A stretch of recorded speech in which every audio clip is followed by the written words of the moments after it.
الحمدللہ رب العالمین والصلاة والسلام علی رسولہ الکریم اعوذ باللہ من الشیطان الرجیم بسم اللہ الرحمن الرحیم السلام علیکم۔ آج کا جو ہمارا موضوع ہے وہ ذکر کے اوپر ہے۔ ذکر کا مقصد ہے کہ ہمیں اللہ پاک کا دھیان نصیب ہو جائے۔ اللہ پاک قرآن شریف میں فرماتے ہیں جس کا مفہوم ہے کہ اللہ کو کثرت سے یاد کیا کرو تاکہ تم کامیابی پا سکو، اور آپ صلی اللہ تعالیٰ علیہ وآلہ وسلم کا بھی ارشاد ہے جس کا مفہوم ہے کہ ذکر کرنے والے کی مثال اور ذکر نہ کرنے والے کی مثال زندہ کی اور مردہ کی سی ہے۔ ذکر کرنے والے کی مثال زندہ کی سی ہے اور ذکر نہ کرنے والے کی مثال مردہ کی سی ہے۔ ذکر اللہ کی طرف رجوع پیدا کرتا ہے، ذکر شیطان کو دفع کرتا ہے اور ہماری خطاؤں کو معاف فرماتا ہے۔ ذکر کی مجلسیں فرشتوں کی مجلسیں ہیں۔ ذکر شکر کی اور اللہ کی دوستی کی جڑ ہے۔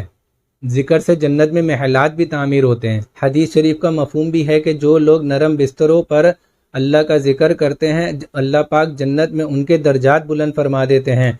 آپ صلی اللہ تعالیٰ علیہ وآلہ وسلم کے ارشاد کا مفہوم ہے کہ جنتوں کے باغوں میں سے جب گزرا کرو تو خوب کھایا کرو۔ تو کسی نے پوچھا کہ جنت کے باغ کیا ہیں، تو آپ صلی اللہ تعالیٰ علیہ وآلہ وسلم نے ارشاد فرمایا کہ اللہ کے ذکر کے حلقے۔ اسی بات کے اوپر ایک حدیث کا مفہوم اور آپ کو بتاتا ہوں کہ آپ صلی اللہ تعالیٰ علیہ وآلہ وسلم نے ارشاد فرمایا کہ جو لوگ ایک جگہ جمع ہوتے ہیں خالص اللہ کی رضا کے لیے، خالص اللہ کی محبت کے لیے، تو آسمان سے فرشتہ ندا لگاتا ہے کہ لوگوں تمہاری بخشش ہو گئی ہے اور تمہاری جتنی برائیاں تھیں وہ نیکیوں میں تبدیل ہو گئی ہیں۔ سبحان اللہ۔ یہاں بزرگوں نے 3 تسبیحات بتائی ہیں، اس میں سب سے پہلے ہے تیسرے کلمے کا ورد، اور دوسرا ہے درود شریف کا ورد، اور تیسرا ہے استغفار کا ورد۔ یہاں آپ صلی اللہ تعالیٰ علیہ وآلہ وسلم نے اور بھی تسبیحات بتائی ہیں کہ آپ صلی اللہ تعالیٰ علیہ وآلہ وسلم نے حضرت ام ہانی رضی اللہ تعالیٰ عنہ کو چند تسبیحات بتائیں کہ سبحان اللہ 100 مرتبہ پڑھا کرو، اس کا ثواب ایسا ہے کہ جیسے کہ 100 غلام آزاد کر دیے ہوں، اور سبحان اللہ 100 دفعہ کی مقدار میں پڑھنا چاہیے تو اس کا ثواب 100 گھوڑے اللہ کے جہاد کے لیے تیار گھوڑے اللہ کے جہاد کے راستے کے لیے وقف دے دیے گئے ہوں، اور اللہ اکبر پڑھنے کا ثواب ایسا ہے کہ جیسے آپ نے 100 اونٹ قربان کیے، ذبح کیے اور اللہ نے وہ قبول بھی کر لیے، اور لا الہ الا اللہ کا ورد ایسا ہے 100 مرتبہ پڑھنا کہ وہ زمین اور آسمان کے بیچ میں جتنا خلا ہے اس کو پر کر دیتا ہے۔ اوپر 10 رحمتیں نازل فرماتے ہیں، اس کی 10 خطائیں معاف فرما دیتے ہیں، اور اس کے 10 درجات بھی بلند فرما دیتے ہیں۔ یاد رکھیں آپ صلی اللہ تعالیٰ علیہ وآلہ وسلم نے خود ارشاد فرمایا جس کا مفہوم ہے کہ جو شخص مجھ پہ سب سے زیادہ کثرت سے دعا پڑھتا ہے وہ قیامت کے دن وہ میرے سب سے زیادہ نزدیک بھی ہوگا، آپ کی شفاعت بھی اس کو ملے گی، اور پل صراط پہ بھی گزرنا اس کا آسان ہو جائے گا۔ اور بزرگوں نے بتایا ایک درود شریف اگر مجھے مل گئی تو میں اسکرین پہ لگا بھی دوں گا۔ ایک درود شریف جو جمعے میں عصر کی نماز کے بعد اگر ادا کی جائے اپنی جگہ پر بیٹھ گئی تو اللہ پاک 80 سال کے گناہ معاف فرما دیتے ہیں۔ اللہم صلی علی محمد النبی الامی وعلی آلہ وسلم تسلیما۔ آپ خود سوچیں کہ 80 سال کے گناہ معاف ہو جاتے ہیں۔ اسی طرح کوئی 80 یا 90 سال کی عمر تک میں بھی اگر پڑھے، 100 سال کی عمر میں بھی پڑھے، تو اس حدیث شریف کو سامنے رکھتے ہوئے بھی تو اللہ پاک اس کے سارے گناہ معاف فرما دیں گے۔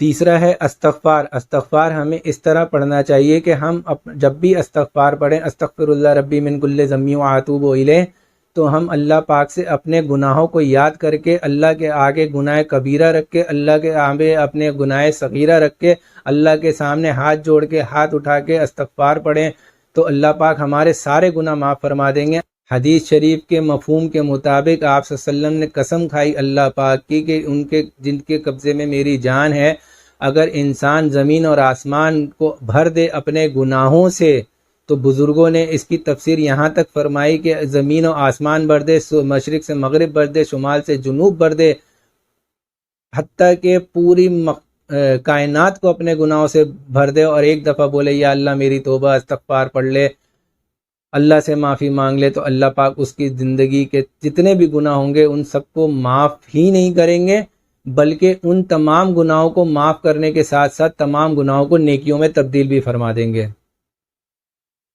اور جو شخص استغفار سب سے زیادہ کثرت سے پڑھتا ہے تو اللہ پاک سیدھے ہاتھ پہ آخرت والے دن نامہ اعمال اس کا سیدھے ہاتھ پہ دے دیں گے۔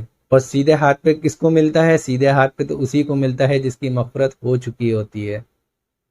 ذکر بھی دو قسم کے ہوتے ہیں، ایک ہوتا ہے ذکر زبانی، ایک ہوتا ہے ذکر قلبی۔ جو ذکر قلبی ہے وہ اللہ کو دھیان میں رکھ کے، اللہ کو یاد کر کے، اللہ کی محبت کے لیے، اللہ کی رضا کے لیے پڑھا جاتا ہے، وہ ذکر قلبی کہلاتا ہے۔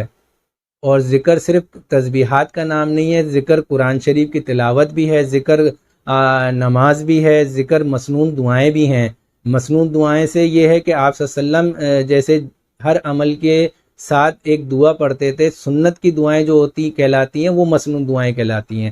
تو ہمیں چاہیے کہ ہم مسنون دعاؤں کو سیکھنے کی ترتیب بنائیں۔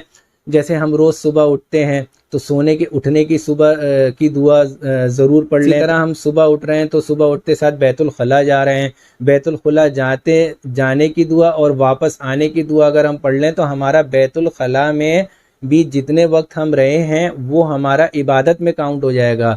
غرض یہ کہ اگر ہم مسنون دعائیں ہر عمل کے ساتھ اپنی زندگی کے حصے بنا لیں، شامل کر لیں مقصد اپنی زندگی میں، تو ہمارے ہر عمل کو اللہ پاک عبادت بنا دیں گے۔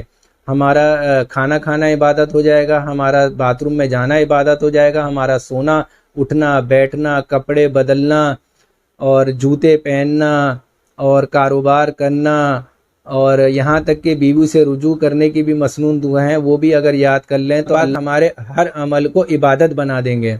ہم کوشش تو کر سکتے ہیں نا کہ ہم اپنی زندگی میں ذکر کو زیادہ سے زیادہ شامل کر لیں اور مسنون دعائیں جو ہیں چلتے پھرتے اٹھتے بیٹھتے ہم اس کو یاد کرنے کی کوشش کریں تاکہ ہماری زندگی 24 گھنٹے کی عبادت میں شامل ہو جائے۔ بس جو کہا اللہ پاک اس میں اگر کوئی کمی بیشی ہو گئی ہو تو اللہ پاک اس پر مجھے اپنی رحمت سے معاف فرمائے، اور جو کہا اور جو سنا اس پر ہمیں عمل کی توفیق عطا فرمائے۔ آخری میں وہی دعا کہ اللہ پاک ایمان والی زندگی عطا فرمائے، ایمان والی موت عطا فرمائے اور موت کے بعد بھی ایمان پہ رکھے۔ فیڈ بیک ضرور دیجیے گا، وہ میرے لیے بہت ہیلپ فل ہوتے ہیں۔ انشاءاللہ اس امید کے ساتھ کہ دوبارہ ملاقات ہوگی۔ جزاک اللہ خیر۔ السلام علیکم۔